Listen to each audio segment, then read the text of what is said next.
How's everybody doing today? Good? Good. It's the morning. I appreciate you coming. I guess it's afternoon now. So today's talk, are we getting better? And it's a look at today's defenses. And so, if you look at a lot of the type of technologies that are coming out today, they're aimed at trying to fix a lot of different types of attacks that are happening now, right? Social engineering, for example, and FireEyes, and next-gen firewalls, and all these different things that we're taught to implement in organizations that are going to protect us. Well, hopefully in this demonstration, I'll show you how to bypass them all. So, begin into that. About me, I'm the founder and principal security consultant at TrustedSec. It's an information security consulting company here in Ohio I started. Prior to that, I was the chief security officer of a Fortune 1000 company. And I'm the creator of the Social Engineer Toolkit, Artillery, author of Metasploit, the Penetration Tester's Guide. I'm on the Social Engineer podcast. Started DerbyCon with Adrian and Martin. Adrian's in another room. But just in the security side of the house, and that's pretty much all I know and do, right? And so I kind of preface this a little bit, but what I'd like to show you is when we do penetration tests, we do these a lot, and we see different types of technologies that either prohibit us from doing certain things that we're traditionally used to doing, and how we got around it. So I'm going to give you some examples, some scenarios of some recent pen tests that we're on, and how we're able to overcome a lot of these technologies. In addition, Java released an update 2 days ago that I think was pretty much targeted at the Social Engineer Toolkit, and so I'm going to be releasing a new version that bypasses all that too. So we'll go into that. So the best way to show you how to bypass these is really to show you by walking through different scenarios and hurdles that we overcome. Is anybody here a penetration tester? A lot of them, good. So good talk. Anybody on the defensive side? I'm sorry, because this one's going to pretty much get around all of that. So it's really hard to do. So the first scenario is a healthcare company. And we did a healthcare company, it was Q4 of last year. And I like using this one because it was so effective in our success ratio, especially on the social engineering side.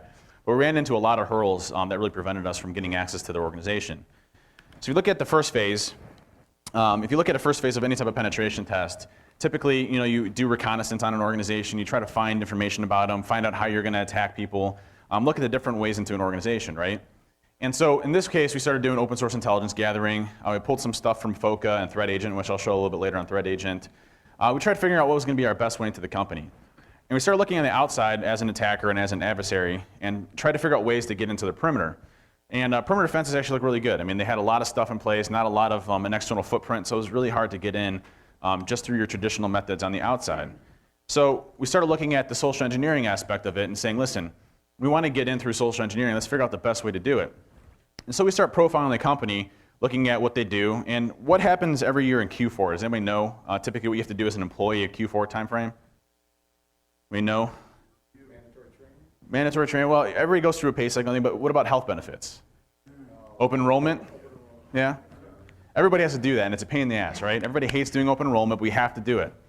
So it's fresh in their minds. They probably already went through open enrollment this period of time.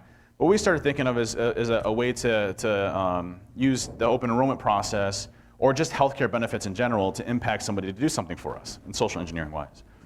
And so we came up with this concoction of developing a thing based on new HIPAA regulations. And no one knows what HIPAA is in most companies. And if you're in the healthcare industry, you know what HIPAA is, but there's new regulations coming out all the time. And so it's Q4, always nagging about renewing benefits.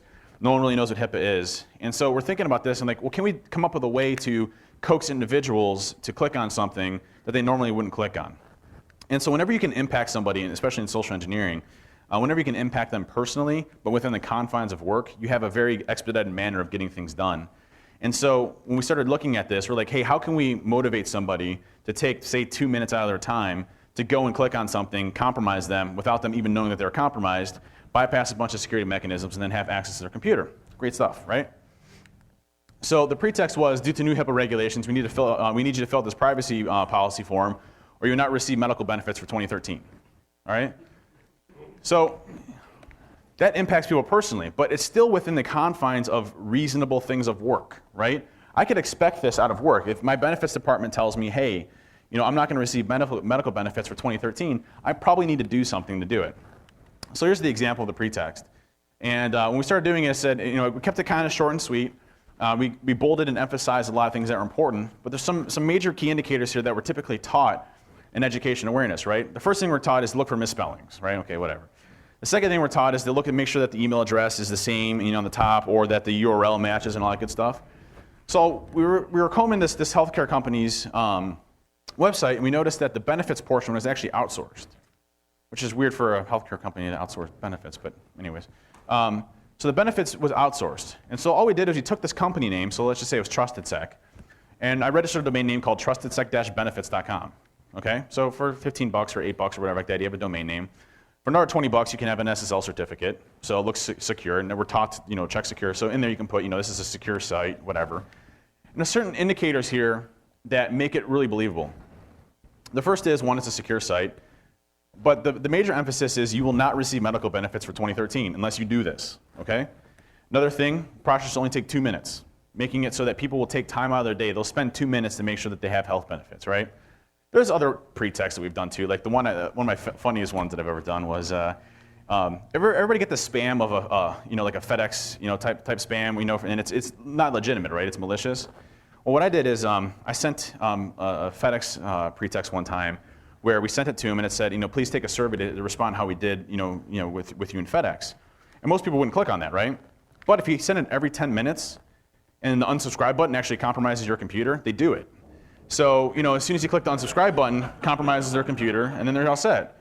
So there's a lot of different funny things you can mess with people with, but this one happened to work well. The FedEx one always works too, but there's a lot of different ones. But this one was cool. And so here we said use your normal Windows username and password that you log into your computer with. This process only take 2 minutes. And you could put anything you want to in here because people will do whatever you want. You can say, well, click on this, click yes, I know it's going to harm my computer, it's fine, it's okay. All those are perfectly acceptable when you lay it out in an email. So we made it believable. We actually got like a graphics art guy to come in and make the website look legitimate in nature. We registered domain names as similar to their company, and then we used that pretext to be our attack. And so it was a real believable website and looked really good. Now, some word of caution when you're targeting these. Traditionally, in spear phishing attacks or targeted attacks, we're taught to send out 100 emails, right, or 50 emails, or a sample size of a population. That's not realistic. When you're doing these type of tests, you only want to target maybe 3 to 5 people max. And when I say that, you don't want to trigger alarms. You want to stay away from the IT folks because generally they're going to be like, well, I don't remember this. Or if you're doing a pretext on benefits, don't send it to the HR department. Probably not a good idea. So a lot of times I'll target sales guys because they will do anything you want them to. In this case, and I didn't even put this in the slides, but I had targeted, we did a phone attack first, and we called one of the sales guys up on the phone, and for health benefits. And I'm like, hey, I want my company to have health benefits, blah, blah, blah. I want my company to use you guys as a health provider, and all this good stuff. And so I'm talking to the sales guy on the phone, and he's troubleshooting all of their defensive mechanisms in place. I'm like, I had him go to my website, and he's like, oh, it's not loading properly. I'm like, oh, can you click this and do this and do this? And he's like, yeah, I'm running Java version, da da da da. I'm like, okay, cool. Can you tell net to this port real quick? He's like, yeah, no problem. So he's helping me troubleshoot what type of stuff they have in place already before I even do my attack. So I knew everything was gonna be successful. But usually I target sales folks, engineers, people that aren't gonna have a clue that any of these type of things are gonna be successful. So I stay away from IT typically. Stayed away from the HR department because they would definitely pick up on this pretty quickly. And then I made sure that we had a legitimate mailbox, a phone number they can call. I actually had my wife answering the phone at the time, so she'd be like, welcome to so-and-so benefits, how can I help you? And then she'd pass it off to me, and I'd help them troubleshoot if I wasn't getting my shells back and all that good stuff.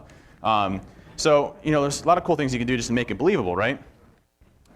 So the total count, and the customer wanted to do a little bit more this time, so we targeted 13 people, which is fine. As long as you stay underneath probably the 20-person radar, you're probably gonna be okay. Anything after that, you're gonna start tripping some stuff. But the email was crafted from the benefits department based on the website we found. Headers, logos, everything looked exactly the same, right? So it looked legitimate, it was SSL protected, it was all secure and all that good stuff. So when we launched the attack, I don't like using exploits. I don't. The simple fact that I don't know what's going to be reliable on the other person's machine, unless I worked with that sales guy to find out if it was the same. And then I called somebody else up and I said, hey, what version of Java you're using? Because Java exploits are very dependent on the versions that they're running. It's different if they're using IE 8 versus IE 9 versus IE 10 versus Windows 7 versus Windows Vista versus Windows 8. So I don't typically like to use exploits when I do these type of things because they're not going to be reliable, especially when I'm doing these type of social engineering attacks. So it used no exploit at all. It was Java-centric, which is my favorite way to deploy malware in any type of system. Java is the go-to one for that. It was signed, looked like the company, everything, every single way, shape, or form, and that's a typo on that one. So let's take a look at the attack real quick. Now, funny story, 2 days ago, Java released an update. And the way that the Java applet works is an applet itself is outside of the confines of the Java sandbox. And the reason being is what an applet's supposed to be is a full-fledged application. So you're not dealing with the confines of the Java sandbox itself, and you don't have to escape the Java sandbox because you're already running basically outside of the Java sandbox when you click run on that applet. Now, the applet itself has been a major front of attack for probably the past 4 years with the social engineer toolkit, and it's been really effective in doing it. Well, over the span of about 3 to 4 years, and maybe like a cease and desist and a couple other things, they continue to make different changes to the applet, making it less likely for somebody to click on it, making it less more believable. Well, the most recent update, I want to show you what it looks like. They did. I'll show you this attack with it on and with it off.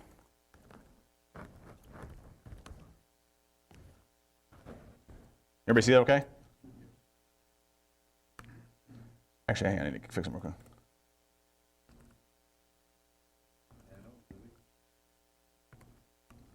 Okay, so what I'm going to do real quick is I'm going to launch the Java applet attack, and I'm just going to clone a website. I'll just clone TrustedSec or whatnot.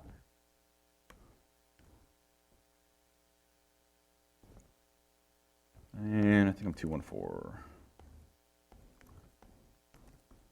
214. And let's clone TrustedSec. So I'm going to clone the website. Now, to give you a little introduction on how the payloads work, most Metasploit binaries out of the box get detected by antivirus, right? Like if you just generate a standard PE file, it gets detected, all that good stuff. Well, fortunately, Windows XP is what, end of life at the end of this year? Is it end of this year? Yeah. Which is beautiful for us because after Windows XP, Windows Vista and above includes this awesome thing called Powershell. And Powershell for us hackers is amazing because we have full access into the .NET assemblies, a full program language at our fingertips.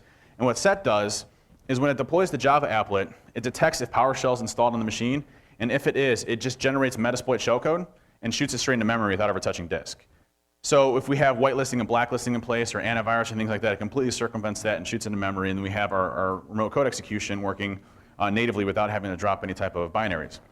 But in the event that we do have to drop a binary and just say not PowerShell installed or something fails, there's two methods that typically work against the more behavioral type analysis type tools.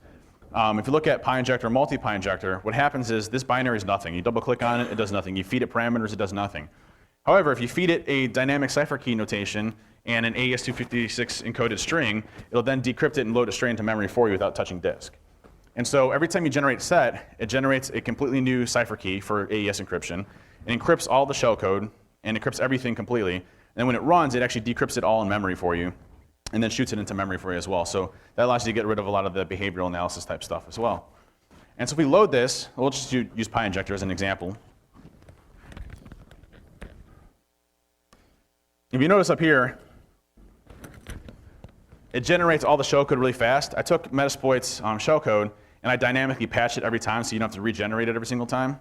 So it just dynamically patches the shellcode. And then what's nice with this is when we're going and we attack somebody and say they hit run and they run on something and it shoots a shell back to us, we don't know what ports they allow outbound egress-wise, right?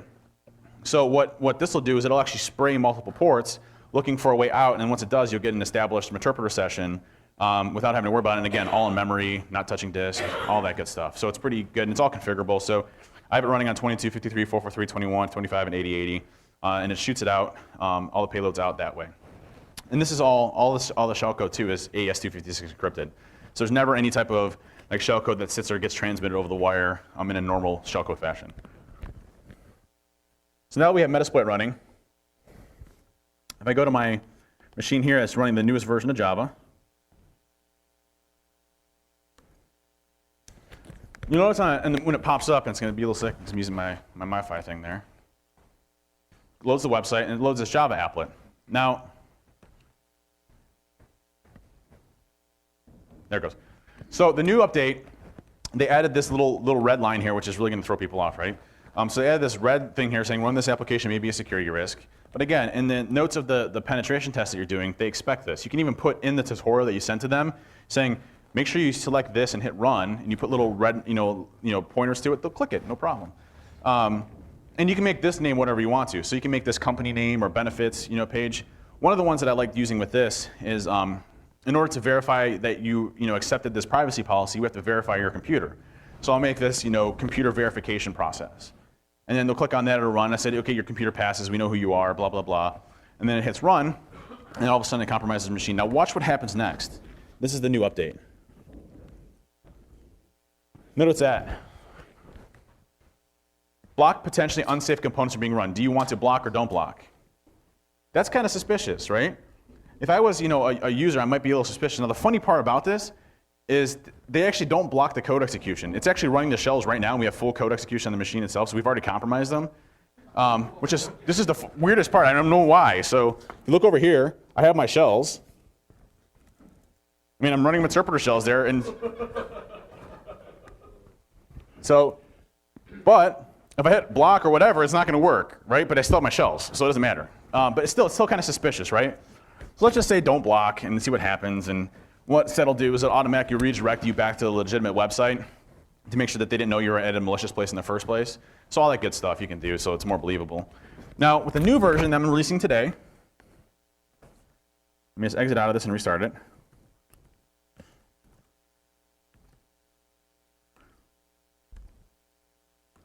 All right.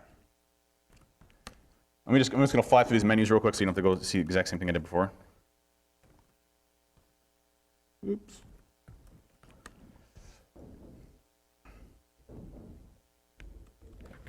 So we're going to do the exact same tack again. And notice I'm not hiding anything. I'm not fibbing this or anything. I'll clear my cache so you know I'm not caching it or anything. It's magic. All right, come on. There we go. Delete all my cache. I'm not using any cache or anything like that. Make sure it's not, prompted up here in Java. Not trusting it in any way, shape, or form.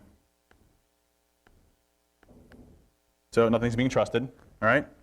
So we have a clean slate. This is just somebody on the internet that we went to. You go to it. It's going to load the exact same way as before.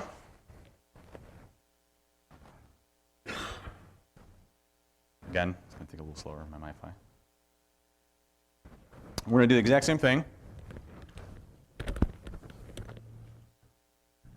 Now notice, no prompt. Looks good, right? Let's go back to this side. And we still have our shells. So we can get around that now, which is cool. Now even crazier what you can do is if you want to spend $250, and this is the model that Java is actually condoning, okay? So, or Oracle. So over the past several years, like back in the day with self-signed certificates, you could sign a Java applet and you can make the publisher anything you wanted to. So you can make the publisher Google, Microsoft, whatever, it didn't make a difference. Now they've changed that since then, so it shows a big unknown, which has done nothing to stop the social engineering part of it, but whatever. And what happens with what Oracle's trying to move towards is they're trying to move and get away from self-signed certificates or self-signed Java applets, okay? So everything that they're doing is trying to prohibit you from using self-signed certificates, although they're still very prevalent in a lot of applications, so they still have to use them. But say, say for example, you want to do something different. They're moving everybody to code signing certificates that are legitimate, so like from a GoDaddy or whatever, right? So for $250,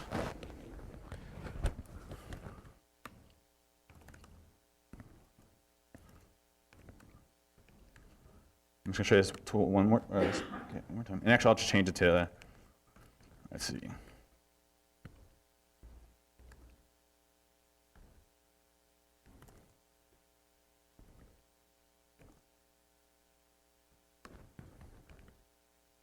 I'm going to show you this real quick. We're going to do the exact same attack. Instead, I've signed it with a legitimate cert.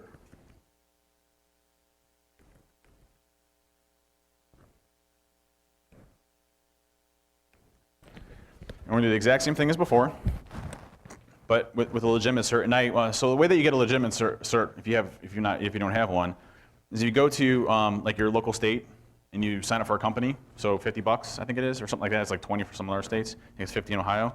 You register for that, which is just one piece of paper that you fill out. They give you an EIN or EIN number, right, for your business or whatever. Then you go to a certificate authority, like a GoDaddy or whatever, Komodo, whatever, and you buy a code signing certificate. They'll register that you have a, never. Why would you just go and, saving it, okay.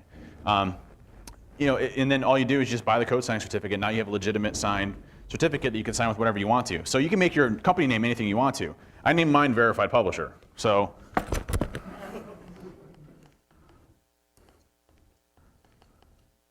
it's doing its little save. Here, I'll just do it over here.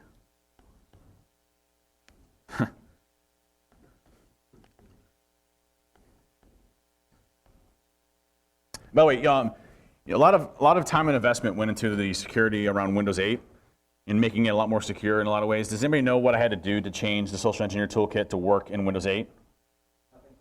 I just added the description saying now supported by Windows 8.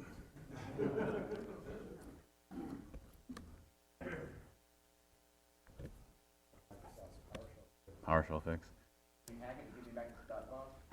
You can get the start bar. It's a third-party tool.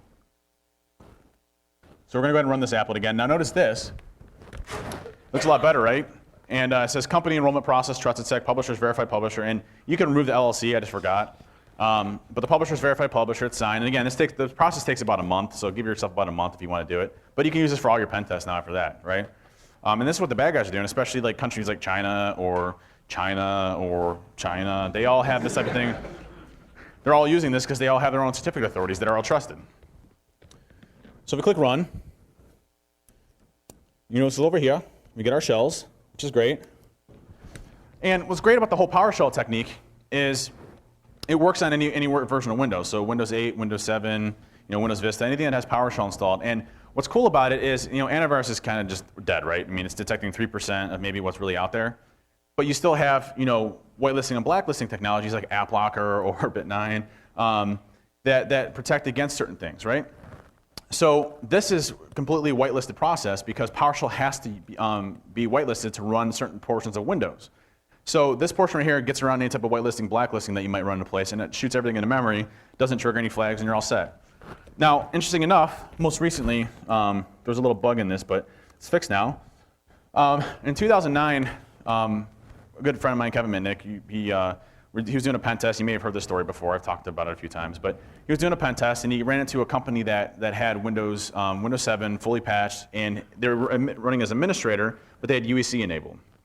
Now, UAC, he's like, hey, have you ever ran into this before? I'm like, no, but let me take a look. And then about 3 hours later, we had a working exploit to bypass UAC.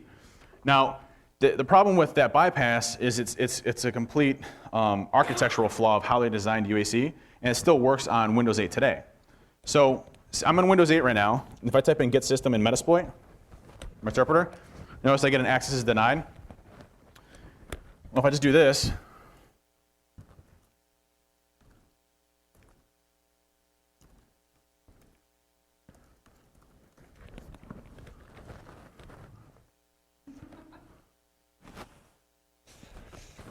now I type in get system, and now I'm around not around UAC. So, those type of methods, once you have access to the computer, is really cool. But getting a shell nowadays is the easy part. It's what you do after that makes it difficult to go into other systems. So when you hear me talking about things from a post-exploitation standpoint, just note that getting access to a person's machine is trivial. It's what you do after that makes it much more complicated. And I'm going to show you some really cool techniques that are out today to make it even better. And that local UAC, the bypass UAC module was just updated, I think, a week ago to support Windows 8. So it's updated now, supports Windows 8. That's the module that I wrote.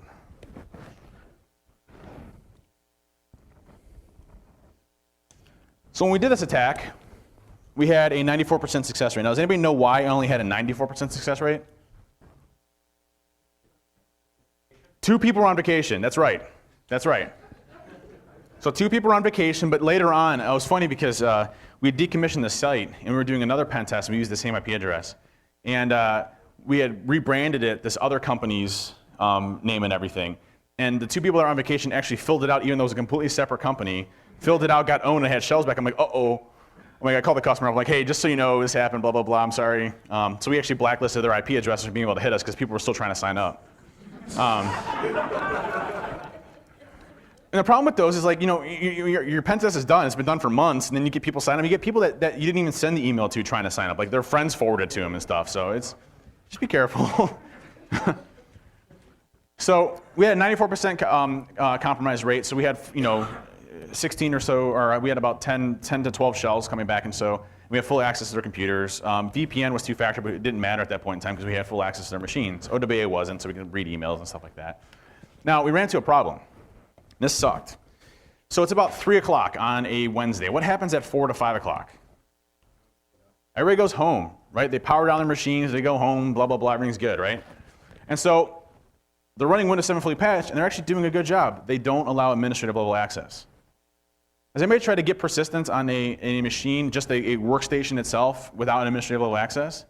Sucks, right? You're not able to hook yourself into the operating system. You can't elevate yourself to system. You can't extract hashes. You can't do anything from a post-exploitation perspective. So you have to figure out a way to get persistence in the organization with only about 2 hours left. Now I could re-spearfish again, right, and get access to them possibly. But the problem with that is, you have a higher detection rate of getting caught, right? You don't want to get caught when you're doing these type of things. So we had no escalation of permissions. It was 3 o'clock, and we had to think fast. And so we're sitting there, and at this point in time, we're drinking beer, and we're trying to figure out what's going on. And we're like, well, let's come up with this crazy idea. Phone phishing was within scope, so we can call people up. Like, why don't we actually call the guy up one of the guys that we compromised and tell him he was phished? And so we get on the phone, we spoof our phone number coming from the IT help desk, and we said, hey Bob, just want to let you know this benefits thing was fake. And we fell for it, a whole bunch of us fell for it, it was bad, a lot of us got hit with it. Just want to let you know if there's some weird stuff happening on your computer, and things are moving around a little bit here and there, just don't worry about it, it's us trying to remove this piece of malware. And he's like, oh my gosh, I'm so sorry, I can't believe I did this. I'm like, no, I fell for it too, don't feel bad. The last thing you want to do is him become defensive and then possibly blow your cover, so you make him feel good, right? Like, listen, I fell for it, I'm an IT guy, this is our job, we failed, blah, blah, blah, it's our fault that this got in here. I'm so sorry that you have to go through this convenience. I'm sorry, sir. You call him sir the whole time. It gets him, it's all good. So we hang up with Bob, and we spoof our phone number from Bob. And we call the IT help desk, and we say, hey, this is Bob, from sales. I just want to let you know that my computer's acting really weird. I can't get in office, and I have this really big proposal I have to get out. I'm like, is there any way you can help me out? And they're like, yeah, have you tried this? And I'm going through some BS troubleshooting stuff. So I'm like, nope, still getting this weird error message. I'm like, is there any way you can look at my screen and see what's going on? He's like, no, yeah, hang on 1 second. So he goes in, he logs into my machine. And what happens when you log into a machine? Cache credentials or the Kerberos token, right? So when you log into a machine, Microsoft's single sign-on method is Kerberos, right? And so you have group delegation tokens and user delegation tokens that get issued. You don't have to be an administrator to elevate yourself to those permissions. So once he logged in, we had an administrative level token. We impersonated that token. Now we were running as a domain admin at this point because the IT help desk was a domain admin.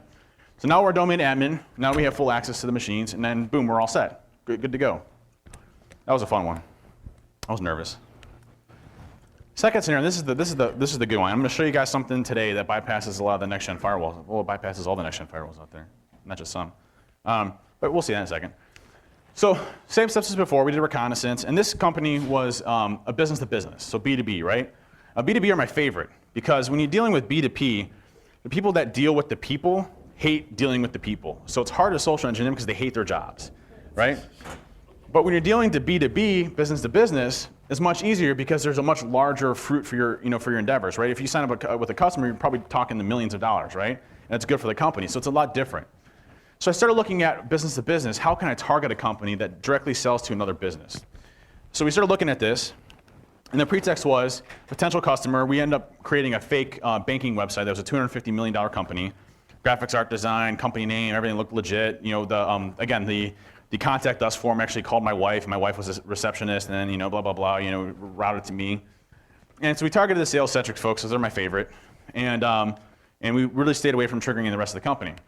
Now we did our graphics art. We set up Google Voice accounts, sent up email addresses, domains, everything, right? And we made our niche the $250 million bank because it was their market. They're in the banking industry side of the house, and it was more of a outsourced data center type role, right? So you can outsource your data center to the cloud and all that good stuff. I have to drink for that. So I started talking lingo about what we did and our business model and our mission statements, which I was creating on the fly.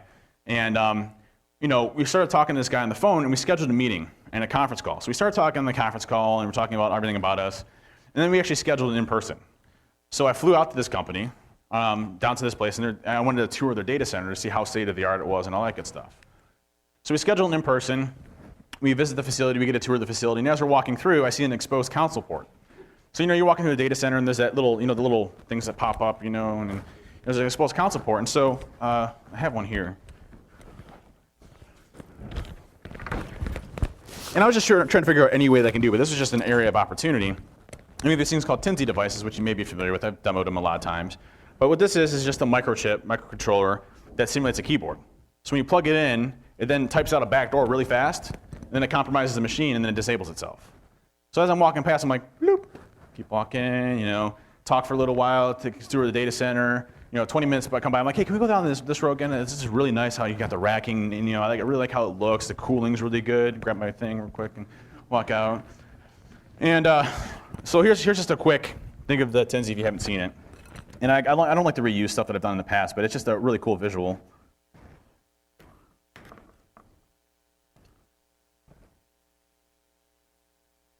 So this is what it looks like on the machine.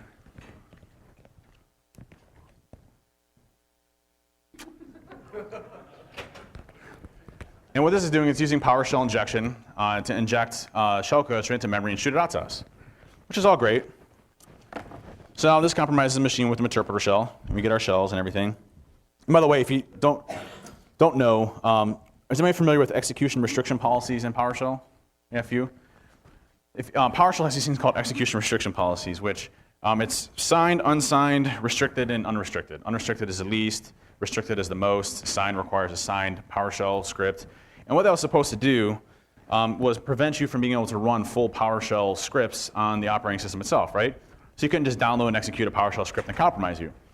Well, back at DEF CON 18 or 19, Josh Kelly and myself, we presented at DEF CON, and we figured out a way of bypassing the execution restriction policies. So you don't have to worry about those execution restriction policies, especially when you're dealing with set. It's not really a crazy hack or anything. All you got to do is take your PowerShell code that's like this long and it has all of your malicious stuff in it. You cast it Unicode, base 64 encoded, and then pass it in encoded command parameter, and then it bypasses execution restriction policies, and you have full access to run whatever application you want to on the operating system. So it's really simple. It's all built on a set too. So Adreno is great, right? We used the Tenzi to implant it. We had access to the main data center. Never got detected, at least so I thought. So I'm all excited, I'm all giddy. I go back to the hotel, log into my SSH machine. Slight problem, egress filtering. One thing I didn't realize with the Metasploit at the time is the way that the reverse HTTP and reverse HTTPS stuff works. Anybody ever used the reverse HTTP and reverse HTTPS payloads in Metasploit? So that's great because it's proxy aware. It actually injects into your proxy settings, either IE or into the registry, and then it actually allows you to establish a connection over proxy and communicate natively HTTP and HTTPS.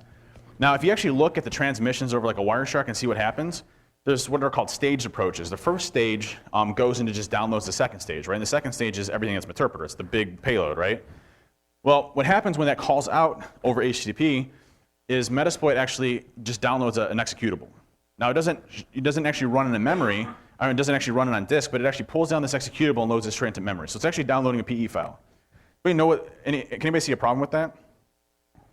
Do any of your blue coats or anything like that allow you to download an exe from the internet? No. So when you have that type of problem and you have the type of PE files being downloaded from the internet, it didn't work because it got snagged. So the attack failed. Now, we had to figure out what to do in this type of situation where we just did this whole thing. We flew out on the customer's dime and it didn't work. It failed. And right now, I'm not a guy to fail. I guess nobody really likes failing, but so we started looking at JavaScript and profiled how the company went out, and so we knew that they had Java installed. So we went back to the Java applet method. Now, slight problem again, and this is how it works, right? So say you compromise this machine here. This executes the first stage. It connects out of the firewall via normal HTTP traffic, and the PE file is downloaded to memory. All right? That's how it typically works. Now, this technique requires, again, non-content aware proxies for EXEs to actually work. Here's how we fixed it. And I'll be releasing this code at DEF CON, by the way.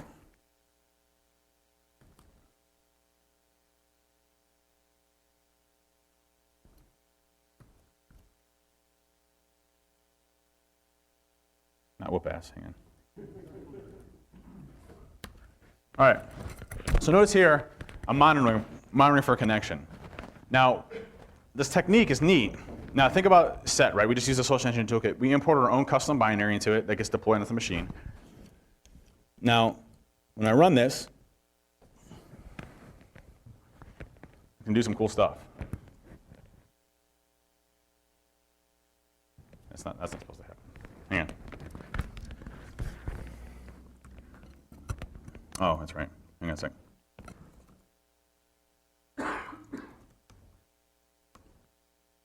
All right, this will work now.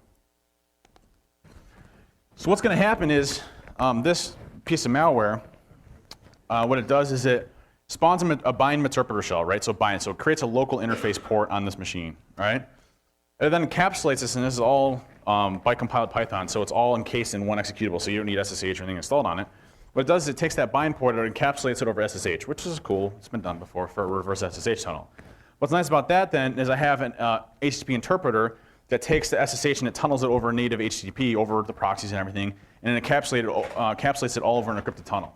So now we have a reverse HTTP proxy that doesn't download a binary, and it's all encapsulated over SSH. And then we have our shell. So we're able to bypass pretty much anything out there. Now, what's great about this is it stops any type of, like a lot of the next-gen firewall stuff actually flags on the interpreter download stage, either the first stage or second stage. This does not. So it allows you to get around any type of deep packet inspection or stateful packet inspection to see what type of actual attacks you're going through. So that was a cool one.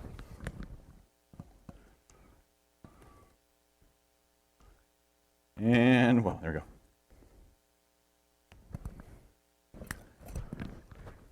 So that was cool. Whew. So we got our shells. So now if we look at traditional deployment methods, for example, binaries or things like that, if we need to drop binaries, most of those are getting picked up, right? If you look at executables, they're getting harder to download from the internet.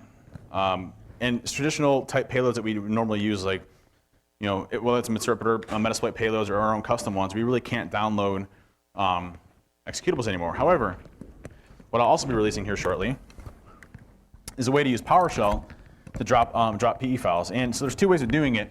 The first method that I do is I'll take an executable and I'll encrypt it with AES 256 encryption.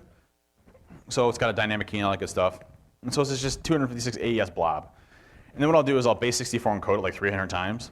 And I don't know if you know if you base 64 something and then you base 64 encode it again, you have to like unbase 64 to code it the exact same amount of time. So it's just kind of a funny way to mess with people. But what this does is it actually goes down, it'll download this blob, and it looks just like a base 64 encoded blob, or whatever you want. You can have it be hex, you can have it be, you know, anything you want. You can have it be an image. I mean, what PowerShell will do is it'll automatically go and it'll grab this file, pull it back, and then load all that into memory in real time without ever touching disk. So it'll actually go out, pull this file, and then load it straight into memory for you. And so you don't have to worry about your binaries getting picked up or snagged, which is right here. And again, I'll be releasing this probably at DEF CON as well.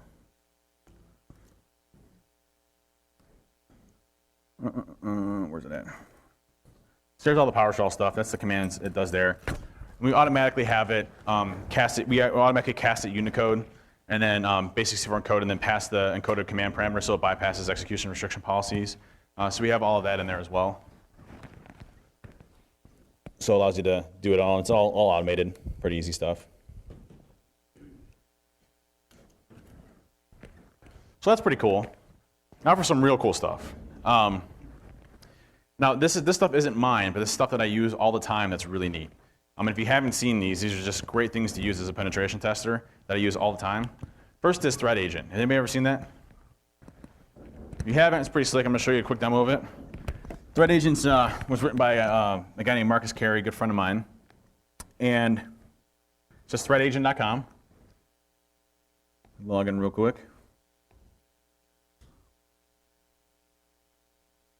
And they have this thing called the drone.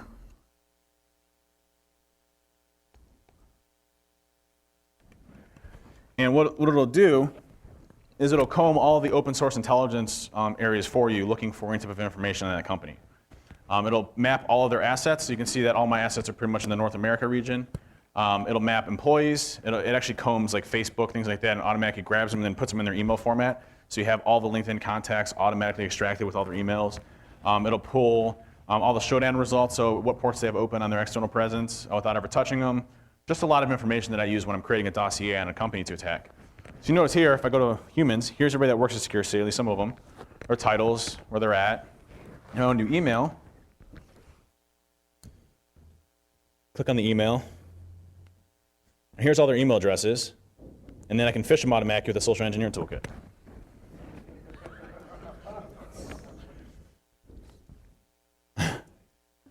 Here's all the ports I have open. After they scan port A, they got blocked based on artillery, so they don't get any more ports on me. And then you can create a full report that lists everything about it, about the company. So here's all the analysis, the IP ranges that is everything on their assets, their map, any type of things I have exposed, ports I have open, IP ranges, humans I'm going to attack, showdown results, everything is all basically done for you. And what's cool about it is it only takes about 3 minutes to pull all this information. So the only two things you need is the company name, so TrustedSec, and then the domain name, trustedsec.com. And then it goes and it pulls everything for you within about 3 minutes or so. So it's pretty slick.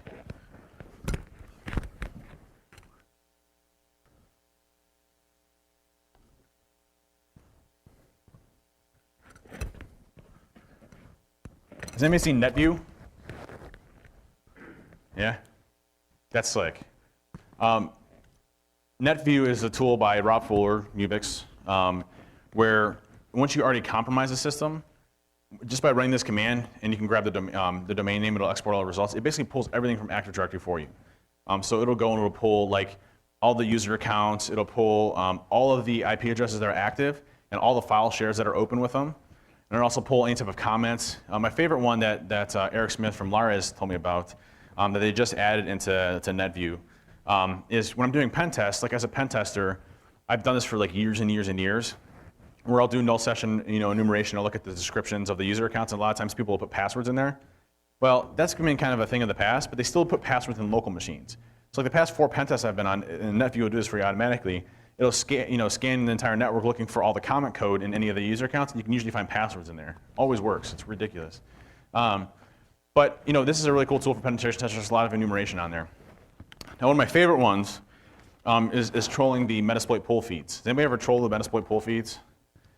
So these are features that people are trying to add into Metasploit, and a lot of them don't get accepted because either they don't use the standard libraries in Metasploit, or they can't be because it requires some sort of third-party module to incorporate. There's so many cool things in the Metasploit pull things that aren't actually in Metasploit. Has anybody seen Session Dump, for example? That is awesome, all right? Let me show you an example of that right now.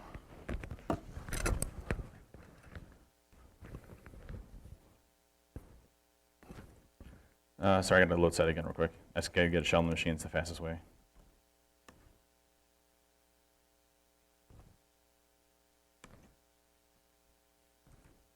Doing the same exact steps as before. I'm going to create the payloads. I'm going to get them interpreter shell. Now this supports Windows Vista, Windows 7, Windows 8, all of the above. Let me just go to this real quick.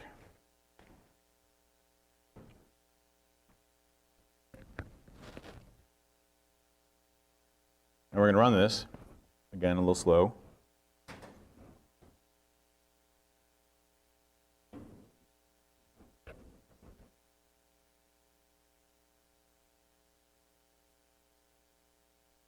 Let me run the verified publisher. This is legit.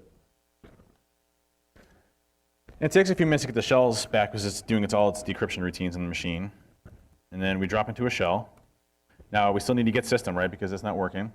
So we got to get back and get in the system, which isn't a problem for us, right?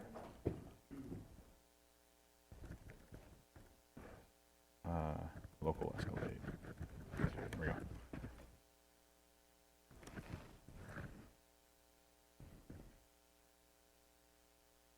So now we're running as a UAC safe flag. Now, one thing, if you didn't know, that I just realized recently, which is a lifesaver.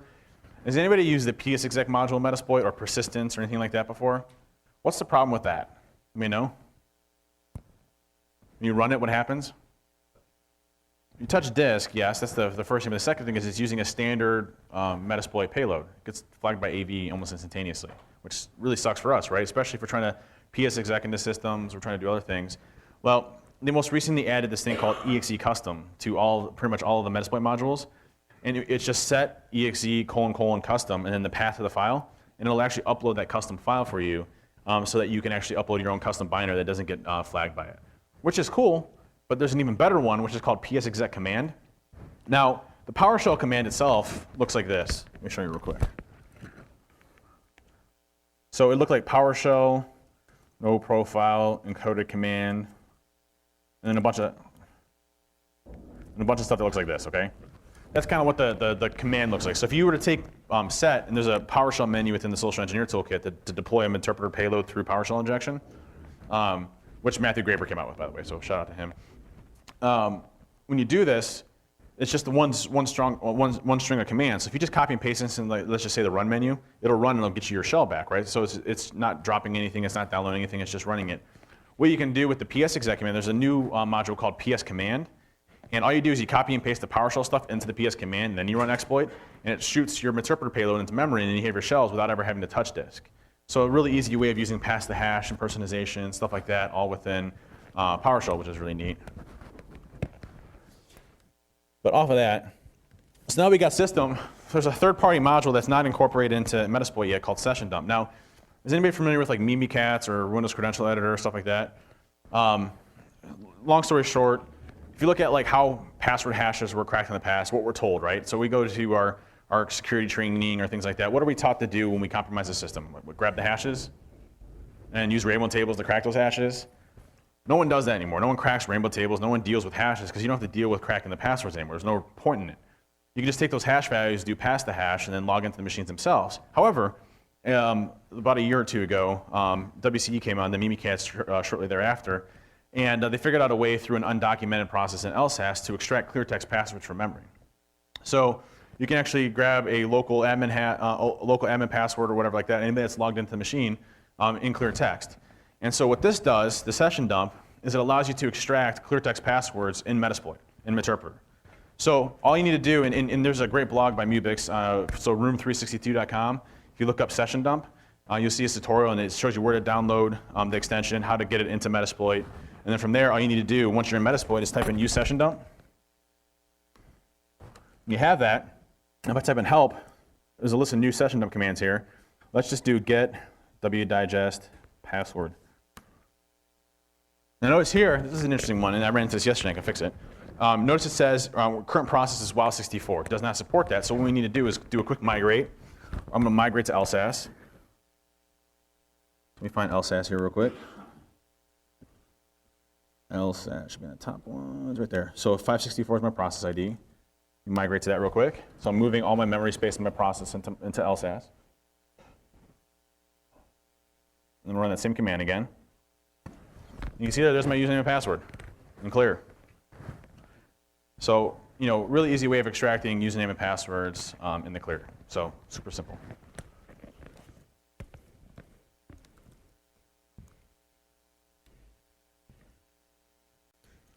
So, when you're talking about doing these type of penetration tests, and I'm going to wrap it up here in a second, but when you're talking about doing these type of penetration tests and what we're seeing out there, the technology that we're seeing out there is not doing it. It's not cutting it when it comes to what we're trying to protect against. Whether it's which by the way, I guess, and this is kind of a little rag on, it was FireEye.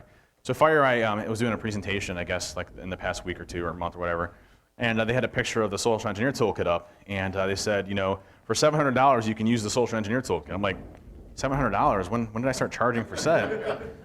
I'm like, it's free. I must be missing out. I mean, anyways, but SED's free. You can use it as open source, but these companies, when they release these type of technologies, it's based off of a very common attack vector. So, traditional things that we're used to. Anything that you make that's going to be custom, anything that you make that's going to be unique is not going to get picked up by anything out of these type of technologies, whether it's a next-gen firewall or behavioral analysis or whitelisting, blacklisting. You're not going to typically be able to do it, and almost all of them are defeatable and pretty simple. I mean, the attack that you saw with, so the Java one, for example, when they released the Java update, I coded that in an hour and a half on the way home from a plane ride last night in Orlando with my kids. So I had screaming kids that were all sick next to me, and I still coded that and got around the Java side of the house, okay? For the HTTP stuff with Metasploit, that took about an hour to write. So it's not sophisticated things that we're dealing with here. It's not like I'm spending months trying to bypass these technologies, and that's what we're trying to get to in security, right? We're trying to get to a point to where we say, okay, well, the attackers are spending X amount of time. They're eventually going to move somewhere else. Well, it's not the case if it only takes an hour to get around these type of things. So if you look at what's really out there and what we're really protecting against, it doesn't have to do with technology. It has to do with how we're securing our companies and the process around that. And that's where we're failing to do it. Now, one thing I forgot to mention, notice when I did that thing, we talked about the first stage and second stage in the PE file. Well, most recently, I think it was in about a week or two ago, they released a new flag called set stage encoding. And if you set that to true, what will happen is in Metasploit is the second stage will automatically be encoded with Shikata-Gaine, the polymorphic portion. Now, while that binary itself gets picked up by antivirus, what ends up happening is the second stage is polymorphic. Okay, so when it traverses the wire, it's not like it's downloading an MZ file or PE file. It's downloading an encoded second stage that gets around any type of things that would be detecting that, like a blue coat or content-aware type proxy solutions. And not saying anything wrong with those type of things; they're great products, but there's just ways of getting around them based off of the second stage. There we go. Nope. There we go. Anybody have any questions? How are you doing with HTTP proxy auth? So the way that the HTTP proxy auth works is, especially when it comes to SET, for example, they have to open up a browser, they have to authenticate to that session, so they're automatically using a trusted session and already authenticating through the proxy because they have to hit that website. Now the way Metasploit works on dealing with the proxy situations is it injects into the already running process of either IE that's already trusted or it'll embed into the registry settings. So if from an authentication standpoint, if it's already got a trusted session in place or it's already got a trusted cached trusted session there, you're fine. If not, then you're still going to have to authenticate, or it will prompt you to authenticate to those proxies. So it just depends on how you deal with it. That's why when you use the SET to couple the web attack, you know for a fact that they're already on the website. They've already authenticated through the proxy because they're able to hit your website. Boom, you hit them with the HTTP, HTTPS payload, and all of a sudden now you have that stable connection through the proxy settings. And the reason why it's important is it's becoming much more difficult nowadays to get around egress filtering because people are blocking standard ports like 21, 22, 23, 53. Well, I guess maybe 10% of them are now. So it's getting much harder for us egress-wise to be able to get our sessions out. So HTTP, HTTPS is always a very stable way of getting in. And one caveat, by the way, that I didn't realize is in Windows 7 and above, Microsoft released a plugin for the firewall. It's called Stateful FTP. And so in Stateful FTP, if it detects anything that's not normal, legitimate FTP traffic, it actually breaks the connection. So if you're trying to execute an interpreter shell and go over FTP, it doesn't work. In default Windows land, okay? Now you can disable it. And so if you look at the payloads, like the multi-PI injection and the PI injector, as well as the Java applet, they automatically disable that flag for you so that it gets a successful shell over 21. So it allows you to at least still tunnel a shell over 21, but it just depends on what you're dealing with. So there's things that we have to overcome as hurdles, but the thing I'm trying to hit with this is, social engineering is very easy to do, right? It just depends on your confidence level and how big you make your fantasy. It's a fantasy. You're building something that's supposed to be real in every way, shape, or form to not trigger an alarm off of somebody. And the common things that we're taught in our user awareness class that we have to take every year for 1 hour, right, on our CBT type training is, hey, look for misspellings. Well, don't misspell, all right? Look for a weird domain. Well, don't use a weird domain. Register a domain name. It's $8, Hey, make sure it's SSL if you're passing your credentials. Okay, get an SSL certificate, all right? It's all easily doable. With $28, you can have a fully fledged, believable pretext that you're going to go after an organization. Finding the email addresses is trivial, especially with like ThreatAgent or ReconNG or any of the other tools that are out there, Jigsaw. All those you can extract email addresses, real simplistic. It just makes it that much easier. And these type of attacks take hours, not days, to accomplish, right? To set up an HTTP server that's Apache with SET to get the SSL certificates imported in, it's probably a couple hours time. And now all of a sudden you have full access to your computer, and from there you can start embedding yourself into the rest of the organization. So, any other questions? Thanks, appreciate it.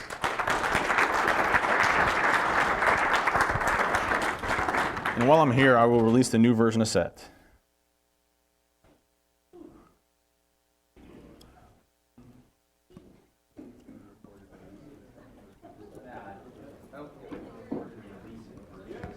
Oh, thanks, G. I am not chugging. Again.